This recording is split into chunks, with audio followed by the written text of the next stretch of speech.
Good morning, everyone. I am 𝐤𝐿𝐽𝐵, student of class 12, DPS Bareilly, and today I am going to speak on a topic which is not philosophical, it's a scientific topic related to astronomy or sky. So, you must have read in your textbooks some distances like what is the distance between the Earth and the Sun, the distance between the Earth and the Moon. But didn't you even wonder how we got these distances? So it didn't happen all at once. We didn't have modern technologies in the past.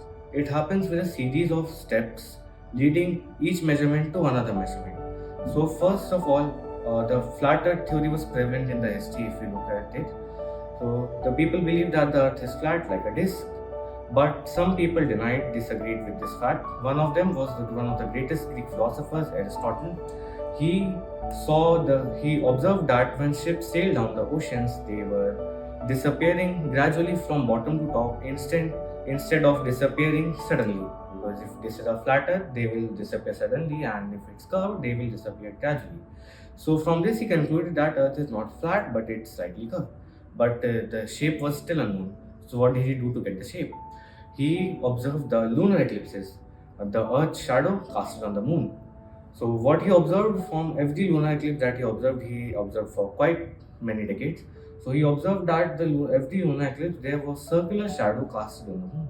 From this, he was able to conclude that the Earth is spherical because a sphere is the only 3D shape which casts a shadow always circular. So now the Earth is spherical. No, we know that. The big question comes: how big is it? To answer this question came another genius man, a Greek mathematician and thinker, Eratosthenes.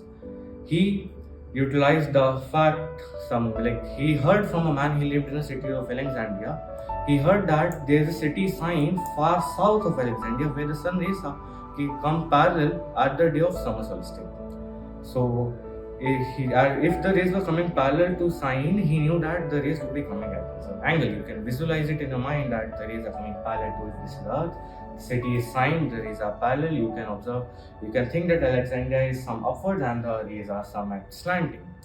So the task was to measure the angle, because if he knew the angle and then he knew the distance between Alexandria and 𝐸𝐼, he would be able to calculate just by some basic mathematics the whole circumference of the Earth. So he measured the angle between Alexandria and 𝐸𝐼, or between sun rays and Earth, by a ancient device called Norman.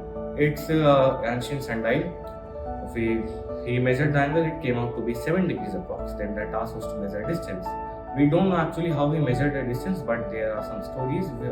I will tell you one of them. It's a humorous story. So he hired one of his own graduate scholar. He paid him and told him to walk up the distance from Alexandria to 𝐸𝐼 barefooted. Well, not barefooted, but with footsteps. So he walked up the distance and it came out to be around 800 kilometers. Though we don't know that is that true story or not, but that is what we know. So the distance came out to be 800 kilometers, and then he put in some maths and found out the distance to be circumference of the Earth to be 39,972 kilometers. It is also an approximation, and if we compare to modern data, it's around 40,075 kilometers, which is quite close. Like there's a discrepancy of just little bit more than 100 kilometers, and that's quite a big achievement. Just think about it. 2,000 years ago, no telescopes, no modern technology, he was able to measure the entire planet. And this is how the journey began. We step by step, each idea, each step, each observation led us to measure something a little farther away.